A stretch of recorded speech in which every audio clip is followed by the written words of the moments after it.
واقعي دا شداد یو بادشاہ تیر شوی دی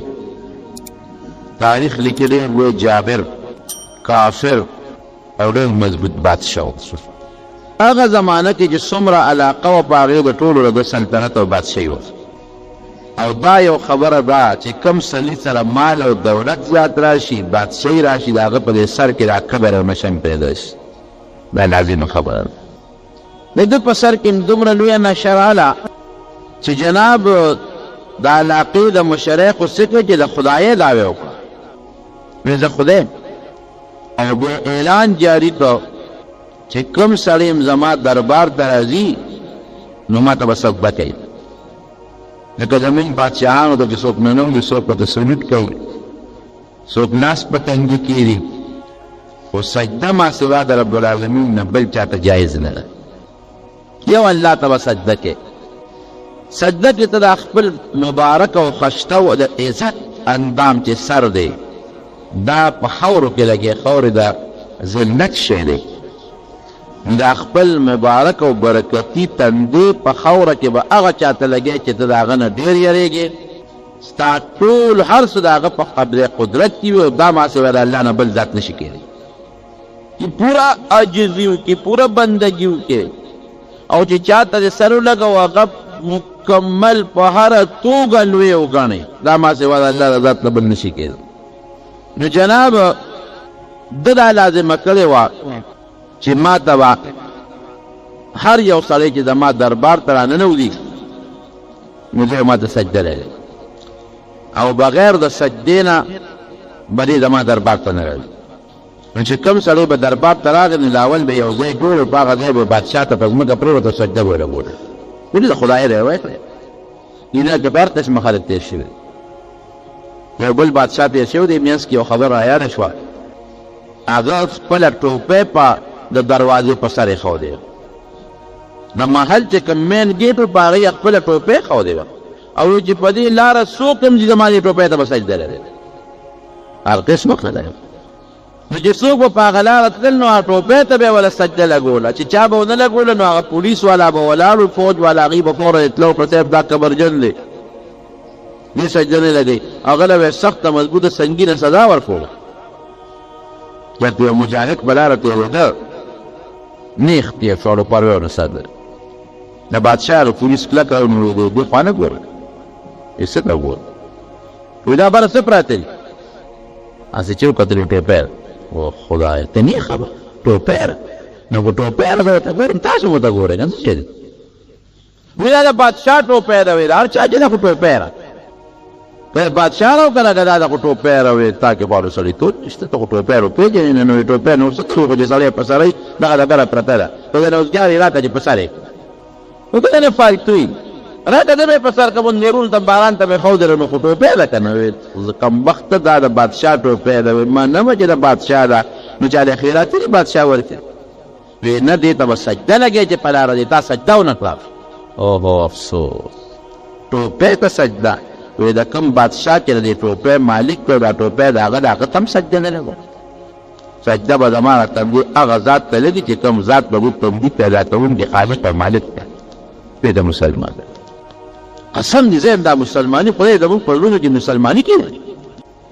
موږ خو معموني غوندې ټیپر او په موډو او پارس خپله مسلماني دې دي کړو په لږ لږ څیزه اسلام او د مسلمانان هم بیا ځان خلاص کړي وی خان تا دونه بیزتی بادشاہ ته وی صاحب یو کبرجن هلک تو په لاره روان دی او هغه ته خو مونږ داسې وی خو دا وی را پیش یې کړې ما بادشاه ځان ته هغه وکړه لکه دومره ښه شی درکړي تا څه ویلي دي وی صاحب زه خو ستا احترام به کوم عزت به دې کوم زموږ بادشاه قدر به دې کوم څه حکم یې ما ته ووایه چې زما په وس کې زه به پوره کوم خو سجده به زما هغه ذات ته لګي چې کوم زما خالق او مالک ستا ټوپۍ خو څه چې ستا په مخامخ راته ولاړې چې تا ته هم سر ونه لګو تا ته هم بادشاه وی داسې چم دی چې دې وجل غواړي خو دې په داسې مرګ وجل غواړي چې داسې مرګ د بل چا نه وی د بچي راولي بچي ولا راوستل بادشاه تلاوت تپوس کې لکه ته څه کار کوې معلومات ورسره کوي وی زه صاحب غشو ویشتن او ویشتو واده اسې وتیبه ما له د غشو د ویشتو چل راځي چې د غشي ویلمه نو هغه چې کوم ځای ته مې شیشه غشتي نو پوره هغه دی لګي کوټې یو انجن د هغې نه مخکې رستونه دي دا د بهادري وه چې د بادشاه په مخ کې د خپلې بهادرۍ اظهار کوو وی ښه غشي ولې او هغه چې کوم شیش دی برابر دی وی او ورچې ویله د بچي راولي بچي راوستل او یو زوی یې ورته مخامخ ودرېد او د هغه په سر باندې مڼه سیو کېښودې وی ته مې غشي ویشتو شي که دا لیدلو د هغه شي راواله او دا اوس دا سیو به ولې پته به دې ولګي که ته دا غشو د ویشتو ماهر او دا سیو دې وویشته نو انعام به م درکم او خوشې به دې کړم غږ هم درته نه کوم او که سیو دې خطا کړ نو ستا هم سترمن وباسم او چې خطا شي نو سیټ به لګي د خپلې په سر یې ورته سیو ایښودي اوس دې چې سم چل درته اوس واقعي که غشې خطا کېږي خو د دوی سر به لګي یا به دوی سترګې لګي یا به پوزه لګي یا به مخ لګي وی دا سیو به ایښودي پته او که صاحب که مې وویشته ودې ویشته نو زه بری او به یوازې بریتوب نه تاله به ډېر لوی عزت هم غریب غشي ولینده په لاس کې واخیستل چې خدای پاکه دا څه په امتحان کې ګیر شو ما خو چې د غشي لاس کې نه دی اخیستی نه مې هنده په لاس کې اخیستې ده او دا سیو زما د دوی په سر پروت دی نو الله دا به څنګه چل کېږي زوی به مې لګي سیو به لګي د دوی سترګه به او ګران کار دی چې دوی مخامخ سوي ته ودرېږي دا خپل وي وله دا داسې مطلب جوړه که خپل زوی دی وله اسی ورته په سر کېښوده وی شابه اوس شیشناکه تا دعوه کوی چې د غشو د ویشتې ماهر تکړه شي غشو یې لاس کې واغېښو یا الله ستا د ناموس او ستا د خاطر الله دا هر څه ما سره کېږي چې دې سجده تا د روم دې بادشاه ته نه لګي الله زما دا لاس هم ستا په واک او اختیار کې ده او الله زما دا بچي هم ستا په واک او اختیار کې ده او زما د بچي د مرګ هم ستا په واک اختیار کې ده او زما د عزت او ذلت هم الله ستا په او تا ته الله پته چې د غشې مې په لاس کې نه اخیست ای الله دې رسوایه نه خو نه وساتي چې غشي راست ور پرېښوده تاریخ لیکي تاسو یقین وکړئ چې پټک ام اقه سیو په دا منځو دی بچی بچ شو سیو ډکرې ډکرې خوړه بادشاه ځان ته رانږدې ته ویې ټپو ویې دا نارضوان دی دا بس ما بریم کړی بری مې کړی او زما ټوپۍ چې زما په دروازه پرته وي هر څوک چې سجده به ورته لګوي او ستا متعلق د اعلان دی چې ته زوی هسکه غړی ګرده چې ګورې زما ټوپۍ خو ځکه چې چا ته هم سجده ما سوا د الله نه ونه لګوي باید هغه بدل نو بادشاهان قسمونه تیر شوي دي شداد هم د خدای دعوه کوي د خدای او چې کم سړی به دربار ته راته نو دی لومبی حکم و چې سجده به ما ته لګوي او چې کم سړی به دربار نه بارو نو د خپل شکل بوتانې جوړ کړي دي نو یو بوت به خلکو له ورکو هر چا ته په کور کې د بوت پروت و هغه بوت ته به ور سجدې لګوي که مریض به راغی د دغه شداد بادشاه نه بیا غوښتنه کوله چې دا هله جوړ کړه که چاته بل څه تکلیف و ده نه بیا غوښتنه کوله چې ما جوړ کړه بس پوره د خدای دعوه کړې او ډېر لوی زور یې ډېر لوی طاقت یې که د زړه نه څوک وګڼي خو مجبور خلک یو ځل یې سوچ راغی یاره وایي خدای سره خو دوزخ او جنت دي زما خو دوزخ او جنت نشته یې لوی ځای کې یې کنده وپرانېستل او په هغې کې یې اور بل کړ په ځنګل یې قوم مقرر کړ وی تاسو به روزانه دومره لرګي راوړئ په دا اور کې وراچوئ نور باسې به بلېدغی او چې کوم سړی به د نافرمانه و چا به یې خبره نه منله چا به ورته سجده نه لګوله بس ابه یې نیوه اور کې به یې غورځوي خدای خو دې ته وایي چې سزا په اور خلکو له ورکوي نو چې کوم سړی زما نافرماني کوي د خدای به ورته به یې غورځوي وی جنت په جوړو وغواړه نو حکم یې وکړ زما په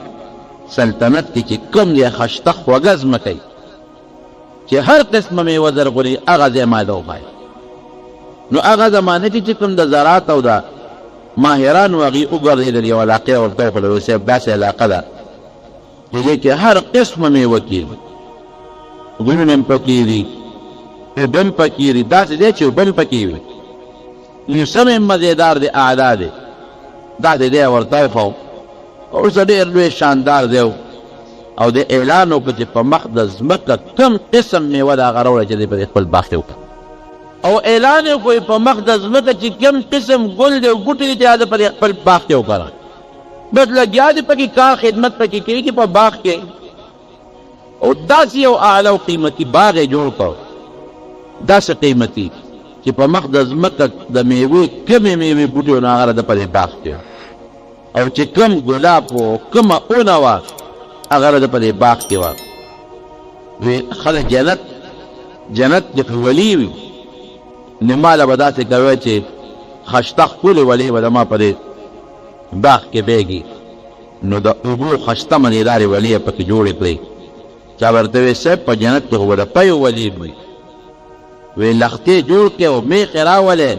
ابه لشی او هغه میخې به هغې پی به هم زما په دې باغ کې روانې ګرځي به وی جنت کې خو به شاته مي د شاتو ولې به مې وی لړ شی او په مخ د ځمکه ګرځی چې کوم ځای د شاتو مچۍ وي راولې حتی کې چې کوم د زندګۍ او د آرایش او د خوبصورتۍ سامانو هغه ټول یې د په خپل باغ کې کېښودل خشته خشته جینکۍ او هلکان یې راوستل هغې یې په هغه باغ کې دیره کړل غټ غټ محلونه او بلډینګونه یې پکې جوړ کړل او چې څومره ویري دي لال جواهرات یاقوت مرجان چې زما د سلطنت کې هر څومره ټول راوړی په دې باغ کوله لګیا دي صاحبه مستریان لګیا دي څوک پکې اوسپنه لګوي او څوک پکې پیتل لګوي او څوک پکې کاڼې لګوي او څوک پکې یاقوت او مرجان او څوک ملغلرې پیسې خرڅ کېږي او باغ تیارېږي اعلان یې وکړو چا ورته وی صاحب د الله په جنت کې خو داسې محل به چې د هغې به یو وخت د سرو وي بله به د سپین وي وی شا به یې سره سپین هم راغونډ چې په مخ د ځمکه زما د باغ نه بار چا سره هم سره سپین دي ټول راغونډ کړه بازارونو کې وګرځې د سره سپین یې راغونډ کړل د هغې نه یې وړې وړې خښتې جوړولې او صاحب به د هغې محل هم پکې جوړېږي زه داسې جنت جوړ کړم زمونږ په دې خلکو کې دا مشهوره ده وایي دا جنت فردوس هغه جنت دی یا شهادت جوړ کړی ویله مې ډېره قمقله خبره ده ډېره قمقله خبره ده اوس الله دا شهادت جنت ته محتاجه دی شهادت بسي و د هغه باغ بسي جنت الفردوس خو الله جوړ کړی دی خدای دې وله منبود هغه زمانه کې جوړ کړی دی چې لا د ځمکه اسمانونه هم نو پیدا او جنت الفردوس خو نبی کریم صلی الله علیه وسلم فرمایي یا سألتم الله فاسألوه الفردوس اذا الله نه سوال کوئ نو فردوس ته غواړه ځکه چې په ټولو جنتونو کې دا چت جنت دی او د جنتونو په منځ کې دی ډېر اعلی جنت دی الله دې ورته موږ پوهېږي دا د شهادت څه معمولي غوندې باغ دا د هغې څه د مقابله کې نشي د جنت د یو ګډې مقابله د یو میوې مقابله نشي کولی دا دروغ خبره ده چې دا چا مشوره کړې ده څومره سره سپین چې دا ټول پیدا کړي صاحب بنګلې پکې جوړې کړه په چا کې دا وی دا جنکۍ پکې دی دا حورې دي او هلکان وی دا غلمان او ولې پکې جوړې کړه باغونه دي او کاروبار دی او سره او سپین راغونډېږي چې هغه سوی سپین یې پکې ولګول د هغې پکې د شیشو کوټې یې جوړې کړې د سرو سپینو یې جوړې کړې وزیران ولاړ و صاحب جنت ته تیار محل هم پکې صاحب تیار کل محل وزیرانو له محلونه غلامانو له محلونه دا ټول یې پکې جوړ کړل وی صاحب اوس دې ته افتتاح کوي لکه یو ځای چې جوړ شي نو بادشاه د هغې افتتاح کوي اوس افتتاح کوي او پرانسته به یې کوي پخپله به هم ورځي او ستا وزیران به هم ورځي ډېره ښه جدي څنګه را روان شو که نه خو دا ظالم سړی چې ظالم د ده نه د انسان هم نفرت او د الله د فرشتو هم ته ګورې ابراهیل علیه السلام فرشتو به الله ته چې یخلار ډېر ظالم سړی ستا سره یې ځان سم کړی خدایه راوینیسه خو د الله هر کار کوي فرشتو به هم سوال کو چې الله د اسرائیل علیه السلام ته حکم وکړه بس ساتې وباسه الله ستا مقابله کوي او ستا د جنت او د اور مقابله د دوزخ او د جنت یې شروع کړې نو جناب چې هغه جنت یې تیار کړو وی چې ته بار هم سر پرېښود وی نه سر سپین هم پرېښود وی نه سر ویرې یاقوت مرجان ملغلرې دا هم پرېښود وی صاحب قسم نه دی پرېښود ته راشه جنت وګوره داسې نه دی ډول یې کړو وی ښه ګورې که زه خبر شوم چې لږ سره او سپین او داسې وینه لږ هم بار پاتې نو بیا به سره ګورم یو سړی را مخکې وی صاحب لږ سره بار دی سمجهېږم ویره یو ماشوم نجلۍ وه د هغې غوږ کې والی وبسرو من ویلو موږ د را والی رستې خو هغه په ژړا شو په چغه شو یتیمه د پلار یې مړ دی زمونږ په رحم راغی دقه والی په فلانکي کلي کې یو ماشوم یې په غوږ کې شته او باقي په مخ د ځمکه چې څومره کالي د ښځو او د نرو موږ ټول راغونډلي ستا په باغ کې نه ګوري وی اله به د اس نه کوزېږم چې د دغې ماشومې نه هم دا والی راوړی او د جنت د دروازو خوا کې ولاړ دی رانه ټول فوج او لښکر وزیران ورسره ټول ولاړ دي. وی صاحب تاسو را نه نږدې نو خیر سړی نه نیږي که نه هغه والی به ترې سره وړي. وی نه نه تر څو چې دغه والی هم نه راوړی او دا په دې جنت کې لګولي نه زه به قدم دننه نه یم. مټې شوه او ماشوم یې نه بادشاه هغه کارنده وویل هله بچې شابه دا والی راکړه. بادشاه کنور کې ولاړ دی جنت ته نه داخلېږي خپل دغه ته شابه ماشوم یې چېرته ورکوي. ماشوم یې نه والی اخله هغې چغې جوړې کړې چې نه نه زه نه ورکوم نه ورکوم. بس هغه کس ورته ګوتې کړه چې دی لږ چک ورکړه دی لږ چک ورکړه دا غوږونه یې ویله وشلول او هغه والی ته وکړه به منډېدل. ماشوم یې الله ته مخ کړه چې الله ارمان نو که زما پلار وی نو زما دا والی خو به یې زما نه دې ظالم نه وی ورکړه. یتیم یم یتیمان تا بېسرې کړم پروردګار که زما پلار نه هغه د هغې پلار هم څه نه شو کولی خو د هغې ماشومې په زړه کې خو د هغه چغې جوړې کړې الله دې ته بېسرې کړی ما یتیم یم نو که نن زما بابا جمدې وي که نه نو زما دا والی خو به دې ظالم ما نه وي. واقعي حدیث پاک کې راځي چې د یتیم په سر به د رحم لاس کړی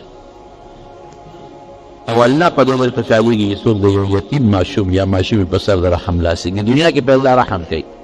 او د یتیم او د مظلوم هغه حدیث پاک کې راځي چې یو مظلوم چا سره څوک ظلم نشي هغه ته مظلوم وایي یا هغه د خولې نه وباسي د الله دربار ته د دې نه زر رسېدونکی شی بلې نشته.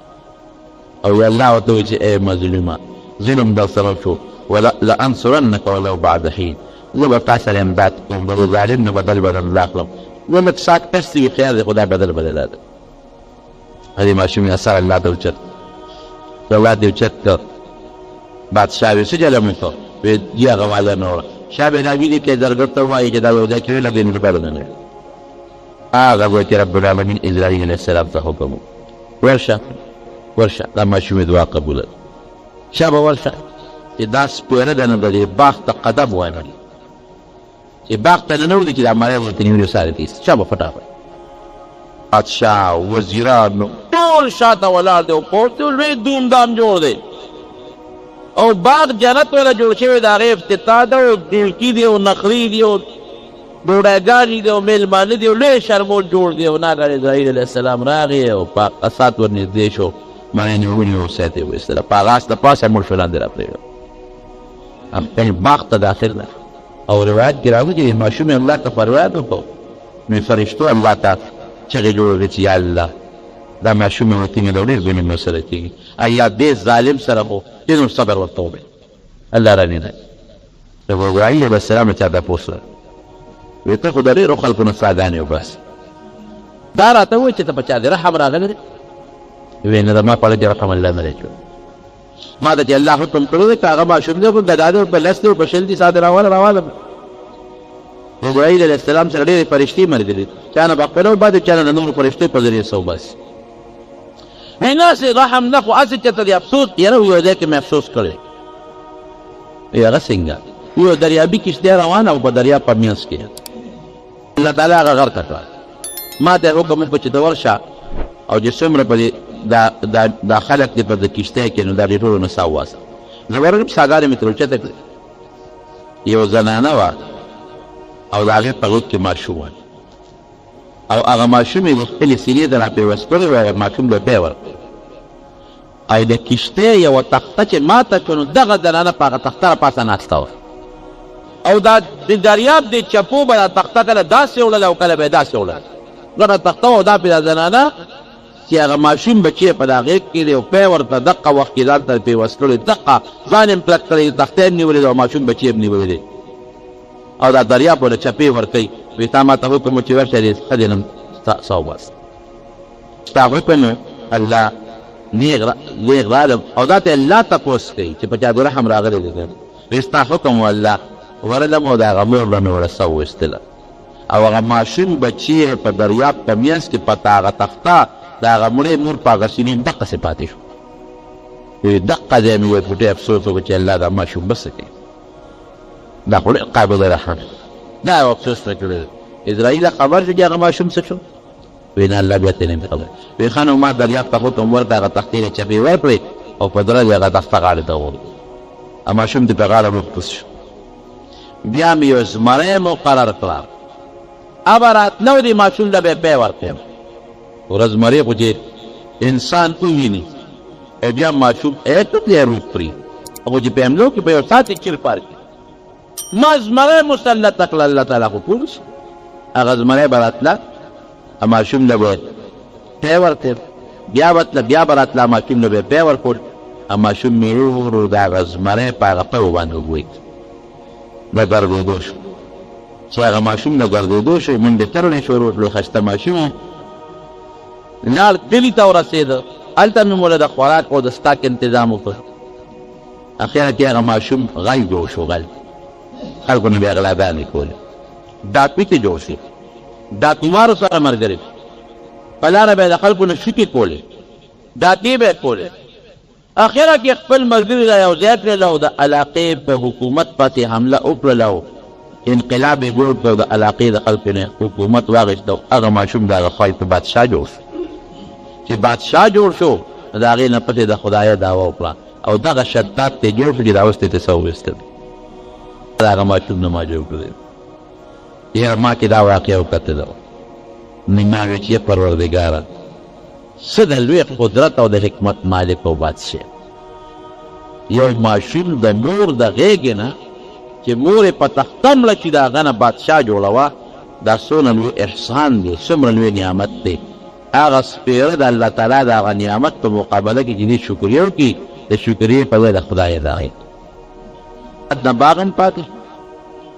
وطن هم ترې پاتې شو بچي هم ترې پاتې شو کومه بنګله چې ځان د شیشمحل جوړ کړو د سرو د سپینو هغه هم ترې پاتې شوه باغ یې په سترګو ومنلې او د جهنم اور ته ورغی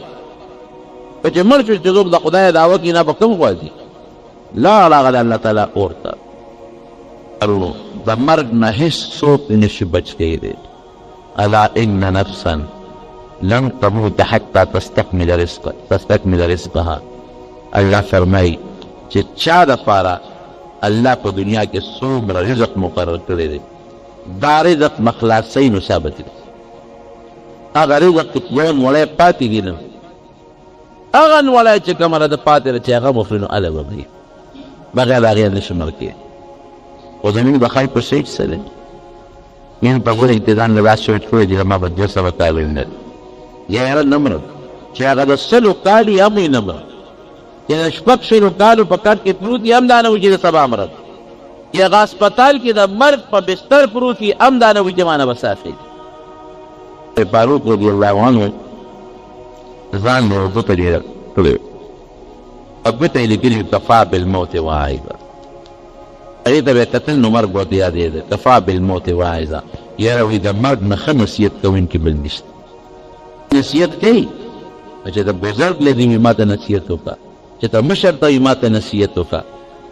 خو د مرګ نه بهترین نصیحت کوونکی شی زما وروڼو بل نشته که یو سړی وي چې ځان ته زه نصیحت وکړم ډېرې مقبرې ته لاړ شي قبرونو ته دې وګوري چې په مقبره کې دې قبرونو ته وګوري د دې نه غټ نصیحت نشته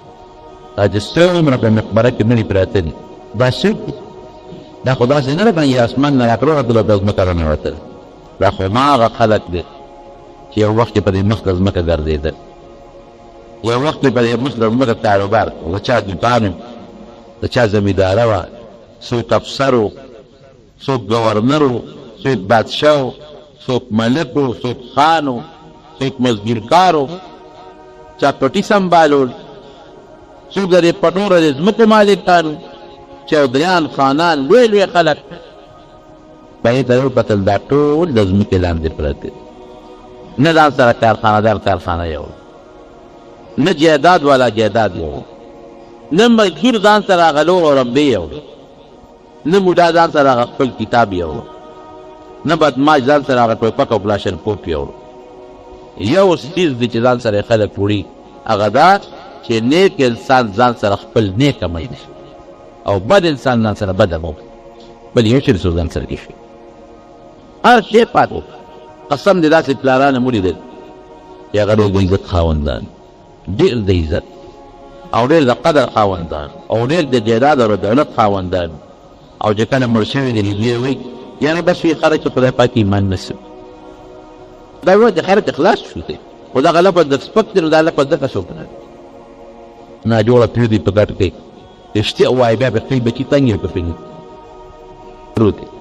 دونه څوک دی چې په ډډه یې واړوي دونه څوک دی چې د اودسمات انتظام به له وکړي دومره بیا څوک دی چې پاکې جامې ورته واچي هغه د عزت خاوند چې نوکران به ترې مخکې رسته تلل هغه بیا په ګټ کې بې عزته او رسوا پروت دی او چې مړ شي زه بس یاره وم د دې بیمارۍ نه هغه مرګ هو ویې کړه چې خدای پاک ایمان نصیب کړو او رښتیا به وایو تاسو مؤمن ده بیا د خپل مړي د خلکو یاد ورته هېرې شي هېر شي نو یاد نه پاتې کړي زموږ مولوي صاحب رب العالمین د جنت په هغه کې محبت و ټولو سره او بیا د خپل اولاد سره او د بچو سره او ما سره بیا مين مې بیا به یېرېږي سي لاړه غري چې د مقبرې ته ورشو را یادم شي یا که سړک چې زه په لاره ورته قبر ته وګورو را یادم شي زه دعا ورته وکړو دارنګې د هر چا پلار او مشر یو 3 ورځې یادي یو میاشتې یادي یو 40 ورځې یادي او چې هغه ټیم ختم شي بس طبعا پخوا دا خلک خو مشران دې په دغه وخت جمعې په شپه باندې یا په بله شپه یا په بله شپه چې د یو ډوډۍ به پخه کړل وګوره موږ په ارواح خیرات شو اوس هغه شی ختم شو وګوره مړي د خدای بخي بس یو ډوډۍ بابا نظري ما ته پخپله دا زه ګاویم چې شمدي مې دا پلار پسې خامخا کمبخته څه جومات کې خیرات وکړو څه کوه وایي کار مې سره پلار دی نو وایي ځان پسې بیا ټول کړه یې دا دی و ځمکې وه پټې یې و ځان پسې بیا خیراتونه کول که نه یې د خدای نیک بخته تا ته پاتې شوه ته یې پسې وکړو هغه ته هم د پلار نه پاتې وه هغه ته مې په خپله ګټه کړه دا د زه خپله بېداته فکر نیم درته نه هغه ته د پلار نه پاتې خپله یې ګټه کړه هغه ته پلار نه پاتې شو هغه نه موږ ته پاتې شو زموږ خپلو بچو ته پاتې شي او چې خیرات یې کړه ځان پسې بیا ښه ده ما څه کار یاره مې د نر بچی هم ته دقسې پکار ده اشتا چې ځان پسې سړی نه کوي او دا تمه کړي چې را پسې به زوی خیرات کوي چې دا زوی پسې اړوونه کوي ځان پسې کوي خیرات او د دواړو جهانو مبارک سردار پکار ویه سړی مې ډېر بېماله دولت دی په دې خیرات به نه کوي صدقه به نه کوي خو چې کله خپې ګرې ته کړي او دا کټ کې پرېږدو دا د مرګ زنتدن ته نږدې شي نو بیا څه وایي وایي دا د پلانکي دومره شوخه دا به جومات کې ولګوئ دا به پلانکي مسکین له ورکړې دا به پلانکي له ورکړې دا پلانکي له به ورکړې وایي د مرګ په وخت کې خیراتونه کوي پلانکي له دومره پلانکي وایي چې دې مړ شي هغه ماده څنګه پلان کولی که دې ویو که نه وایي د پلان کولی دغه خیرات چې دا کوم د مرګ په وخت کې په زرګونو په لکونو د ترونو روپو خیرات کوي چې کوم مخکې ټیک ټاک جوړې د یوې روپۍ خیرات نه هغوی ثواب نه رسي دا خو ستا صرف د طماقت نه لکه سپین ډوډۍ پختی چې منډې ورپسې وایي او خوند ونه کېده وایي د خدای په نوم شوه چې د خدای په نوم ته داسې ولوړی واچوئ د خدای په نوم زموږ دغه خیراتي یا د مقدار اسقاط اوفو او براتې دا ګوګلړې نن زه به نه وړم داسې خوشحال عالم چې په خلکو مې راباندې کړه خو مې اوس به دوه جرړه به جوړه شي یعنې حیران په بل څیز شوم نه قسم دی څه خو زمونږ دا سپېره بعض امامان په قهر د خدای اخطا خو څه مې پکې قسم دی نن غټ غټ پوښتنه مې ولیده نعلم نو چې ما ورته یو پوښتنه ته کتل نو څادر یې تاوه نو بیا د لاسونه یې رپېدل نو کله به یې داسې اړوه او کله به یې داسې اړوه کله به یې داسې اړوه ما نه یې خدایه بس ما یې دا اوس څه کوي یا د خدای نیک بخته راوړي د جایداد مالک یې داسې کوي دغه د اسقاطونو ساته بیا هغه لورې ټوکې جګړې یعنې ما د په جامات باندې خدای وبخښي ما وینم خدای ته وګورئ ځان ته هم دا نصیحت کوم او تاسو ته هم کوم مرګ ځان ته رایه چې دا د دنیا څومره مال او دولت دی والله بالله چې دا ټول دلته مونږ نه پاتې دی مردان دا لوی نواب تېر شوی دی مشر د هغه متعلق مشوره ده چې کوم وخت کې مړ کېده نو وصیت وکړو وایي چې زما نه څه وکړي چې زه مړ شم نو زما د لاسونو به کفن نه بار وباسي او زما دا کټ چې زما څومره بازار دی په هغې به چکر وله ورکړي او یو اعلان به راپسې کېده نو چې څنګه مړ شو لاسونه یې به کفن نه بار وباسي کټ یې مخکې دی خلک ورپسې دي به نیم مردان مالک بلکې د هغې نه هم زیات نو یو سړي به پسې اعلان کوو ای خدای مو بخښه یو اعلان وویل دا فلان کې نواب صاحب وفات دی چې دا جنازه یې روانه ابو مردان مالک دی او لاسونه د کفن نه بعد وګوره په لاس کې ځان سره سونی ور دقه تش لاس روان حاجی بابا جی نے خبر کړو حاجی محمد امین سے رحمت الله علیه سره تلم سوات تا او په دې نیکانو ګرځیدو او دارنګي په دې بادشاہانو بم ګرځیدو هر چاته به خپل نصیحت کو وسوات تو سلام د سوات چې کوموالي سے هغه ملاقات کړو ماجی سے خلکو پیژند ومن وریر دوره او تیرانه وکړ یبو دې چې ته اوس ما باندې قبر ورو راځي د مقبره ورو نه بل څه چې ورو باندې وریر خشته مې بعد ما ربلو سمونه ورو قبر ورو خشته خو صورت او بعدين رقبه يوم الدريو لما يسيت كده يتدي مرشمك اللي قبل في ما يجدي او سيب بكي راوين التلاوة موقع شكما عالم براغي وكم حافظ براغي نيب سمي براغي نا قبر تبه كس براغي لا يفيته او باغ لحد كي بكين وجمال بكي يدي سولة الرواية دوارا تو تجد عمانا فقط بختور ماجي سيد بن بوتا جدا بركات تبع الرمالي قبل اعتماني والسوغيرة تنوى وجيسا بقبر بإخواتين بيقول وبعث المجاهدين بالتن لذا سيدي فرش ويقول خشت قبر الله من يقولين ويصير بين أخواني من بكر نرمى لذا وقبر ذان لما يقول الله وزعم قبر لقول كار بس كي سادان قبر ذان لجوله ذان قبر تجول كار قبر دي دير ما على يورير مغيرارني وطول جولنين وبدي قبر كي بچنجي ومانان لرمانان دربان مدرد څنګه مرمرو قبر دی دې کې بدل باندې مالان ولا مالان دګي او چې قبر دې کچي او بخټو دکی او توته جوړي نه د پیغمبر وینا د هغه قبر بدل د جنت د باغتو باغچي څنګه مرمر څه کوي قبر روضه من رياض الجنه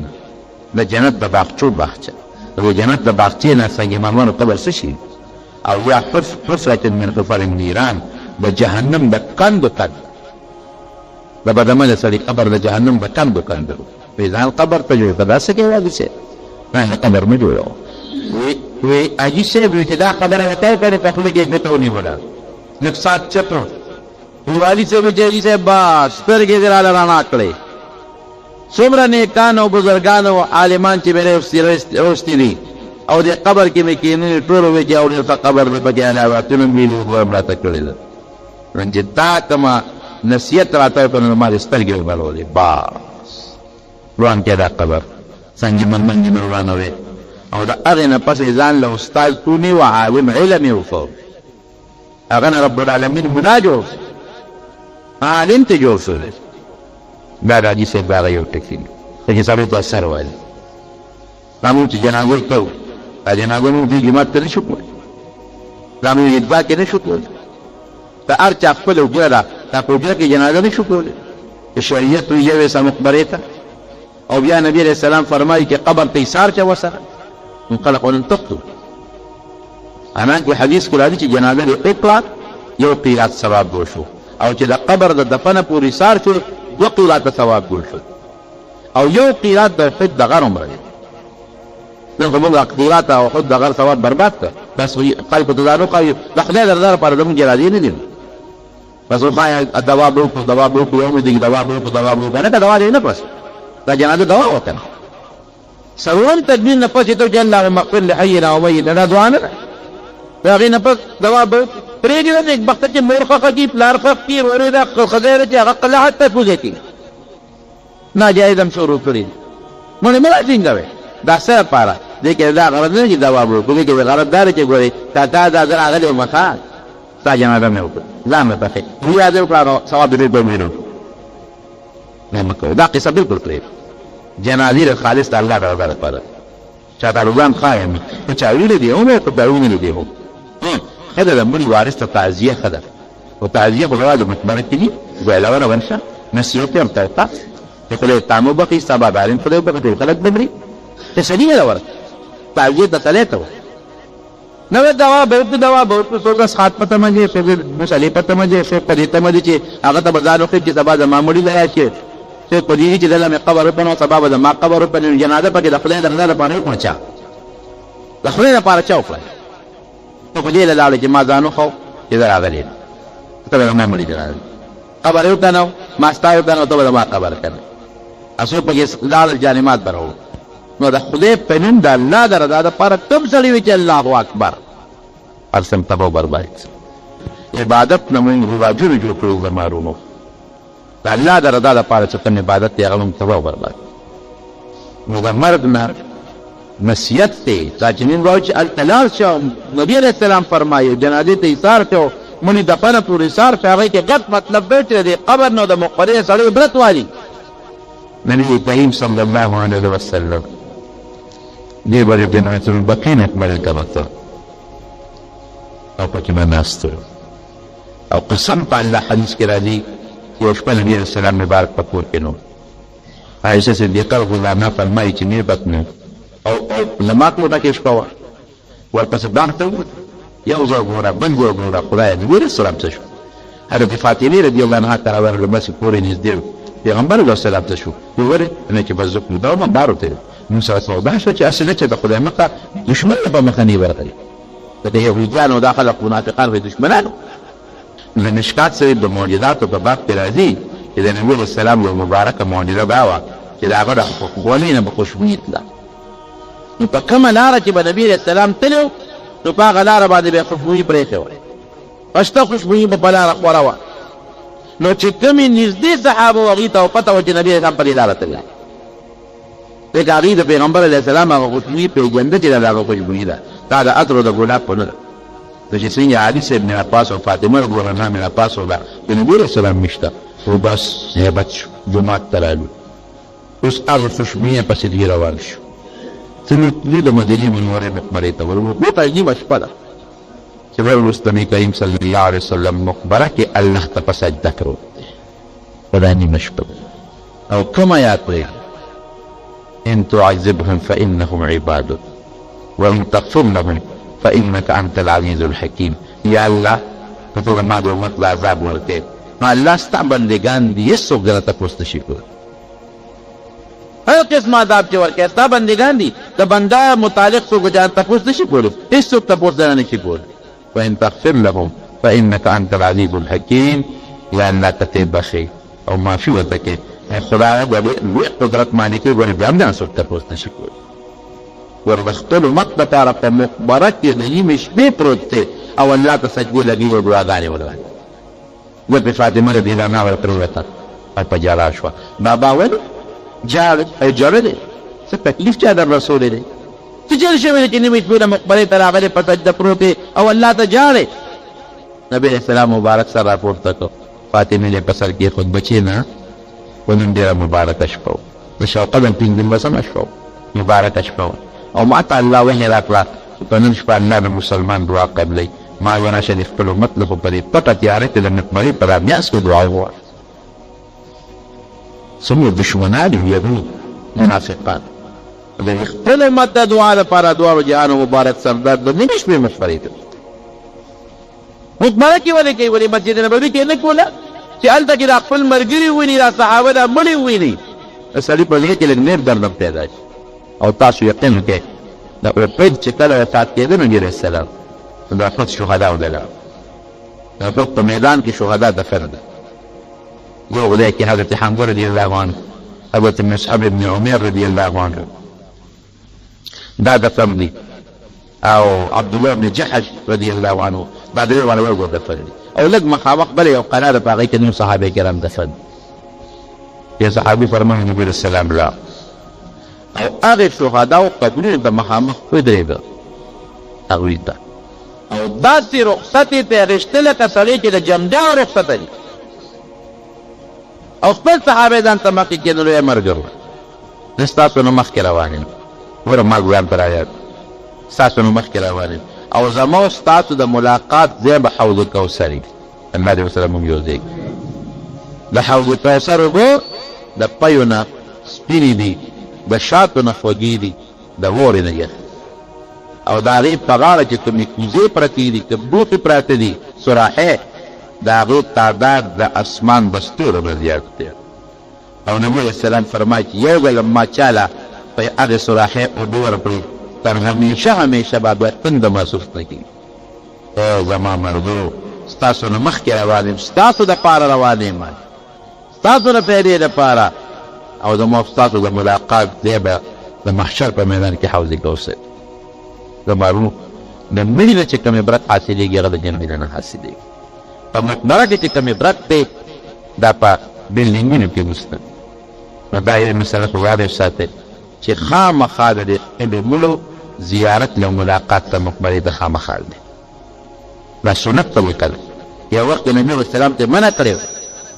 نهیتکم عن زیارت القبور الا فزوروها چې ما د قبرونو د زیارت نه منع کړې ده ورځه زیارت یې ولې اخرت طرفه یې تو فإنها تذكر الآخرة سړی چې وایي چې په هڅه تر یاد شي د مړي یاد شي خپل مرګ تر یاد شي د دنیا د مال او دولت تر مخکې دا افغان څه نه پاتې او دعا ده به تختر مړ تلاوت نه تختر مړ زنانه عموما د دوی سنتن ته قبول لري په شریعت نه په غلطه طریقه ځامن لري پوی لري پلار باندې د تقریب عموما او برکه صحیح ولا تاروي الفتنه from دی په دې وجه د زنانه پرده کې یو زنانه پرده کې د خپل پلار یا د مور قبر مزید فتنې شي ونن په وطن کې د پردګي ډېره زیاته ډېره زیاته نو زه وایم چې زنانه د خپل کور نه تلاوت کوي مخې دی ورته فکر دې نفل کوي مخې دی ورته او نارینه نه په پته خپل مور د خپل بچي د خپل لور د خپل د خاندان قبرونه ده دعاګانې ورته کوي او مقبره ته چې ګورئ لږ عبرت ترې اخلئ نو دا آیت مشهور دی ځکه مې باید وترته چې كل نفس ذائقة الموت یو بس ساعه خاوند دا په دنیا کې همیشه لپاره د مړینې نشي پاتې کېدی لازمن به د مرګ سکه کوي چې د مسلمان دی که د کافر دی په مرګ منې ته نه مني خو مرګ به د خامخا راځي ورته کې دی چې د مرګ نه موږ نشو خلاصېد نه دی ډاکټر او نه ساینسدان هېڅوک یو څه زموږ او ستاسو د کامیابۍ الله ته محتاج یو او ډېر ګناهګار یو حقیقت دا دی د جمعې مبارکه ورځ ده په اخلاص ته رب العالمین ته حضور ته دا دعا کړه چې یا العالمین یا رب العالمین زموږ مرګ د ایمان مرګ وګرځوي الله زموږ مرګ و اسلام مرګ وګرځوي الله زموږ خاتمه بالایمان